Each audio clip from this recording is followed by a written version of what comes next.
रात का सन्नाटा चारों ओर फैला हुआ था। ट्रक हाईवे पूरा सुनसान था। चारों ओर ठंड से हाड़ कपा देने वाली ठंड चल रही थी। हाईवे के चारों ओर घना जंगल था।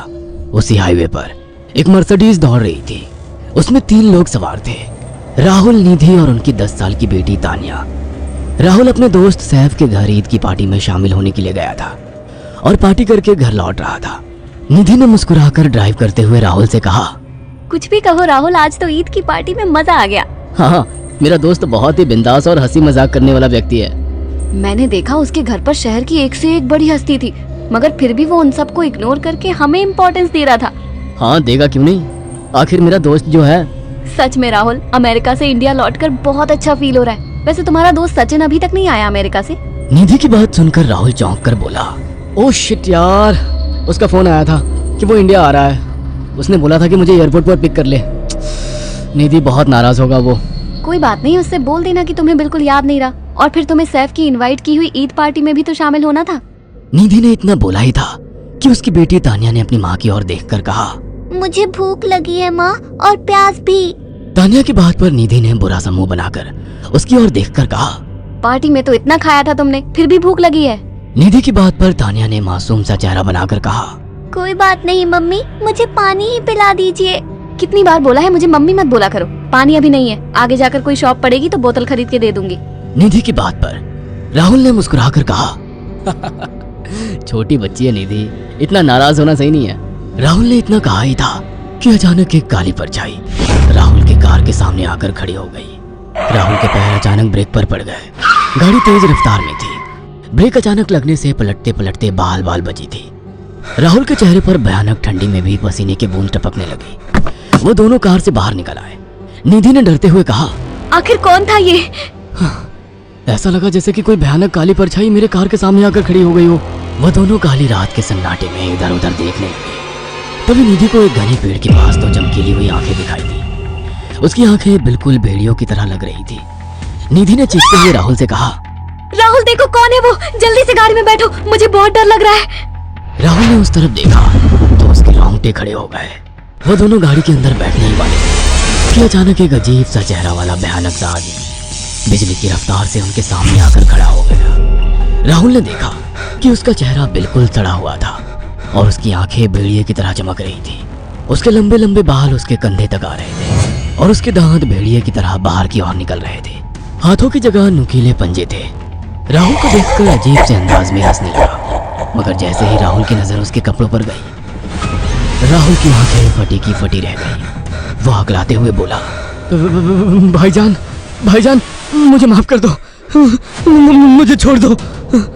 राहुल ने इतना कहा ही था कि अचानक उस अजीब से देखने वाले भयानक आदमी ने अपने पंजों से राहुल की गर्दन कसकर पकड़ ली और एक ही सेकंड में उखाड़ कर जमीन पर फेंक दी। राहुल के धड़ से लाल रंग का खून का फुहारा फूट पड़ा। इस भयानक मंजर को देखकर निधि के गले से एक जोरदार चीख निकल गई। निधि इससे पहले भागती कि अचानक उस भयानक दिखने वाले आदमी ने निधि को पकड़ लिया और अपने नुकीले पंजे उसके पेट में गड़ा दिए और उसकी अतड़ियां बाहर निकाल दी। निधि की एक दिल दहला देने वाली चीख सन्नाटे को चीर गई। अचानक हवा का एक बवंडर उठा और वो भयानक सा दिखने वाला व्यक्ति देखते ही देखते बवंडर के साथ गायब हो गया। तानिया ने डरते डरते निधि के मोबाइल से पुलिस और सैफ को बुला लिया और कुछ ही देर में वहां चारों ओर पुलिस की गाड़ियां थी। पुलिस ने राहुल के दोनों दोस्त सैफ और सचिन को वहीं बुला लिया। इंस्पेक्टर अर्जुन ने दोनों से कहा, मैंने ऐसी हत्याएं अपने करियर में कभी पहले नहीं देखी। ये काम तो ना किसी जानवर का लगता है, ना ही किसी इंसान का।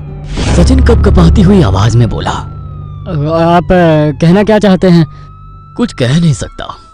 जिस किसी ने भी इन दोनों को मारा है उससे एक बात तो साबित होती है कि वो इन दोनों से हद से ज्यादा नफरत करता था। अब सारी सच्चाई तो यह बच्ची ही बता सकती है।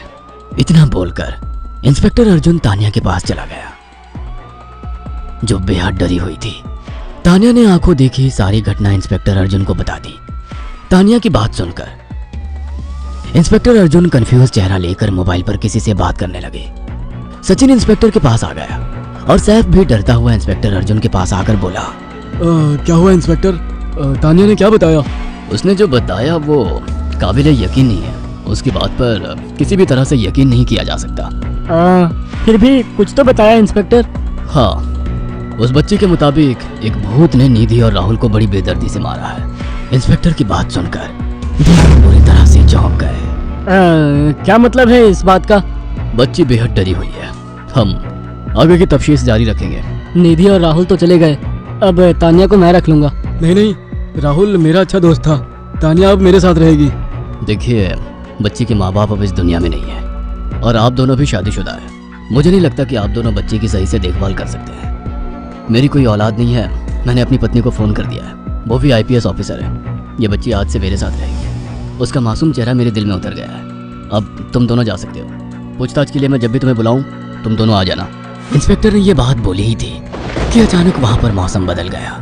चारों ओर काली घटाएं छा गई और एक भयानक बवंडर उठा और देखते ही देखते सब पुलिस वालों के सामने वो भयानक चेहरे वाला आकार सबके सामने खड़ा हो गया।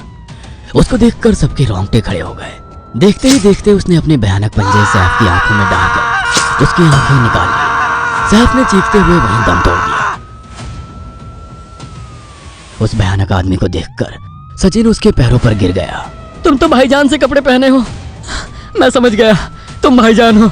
मुझे माफ कर दो भाईजान, मुझे यहाँ से जाने दो, मैंने कुछ नहीं किया था। वह भयानक चेहरे वाला गुर्राते हुए बोला, बता इन सबको कि ये सब इतनी भयानक मौत क्यों मरे।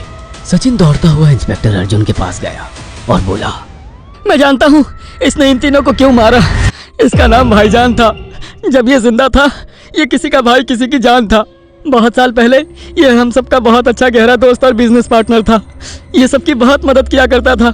इसकी प्यारी सी बेटी थी तानिया, जो इस वक्त कार के अंदर बैठी हुई है, ये इसी की बेटी है।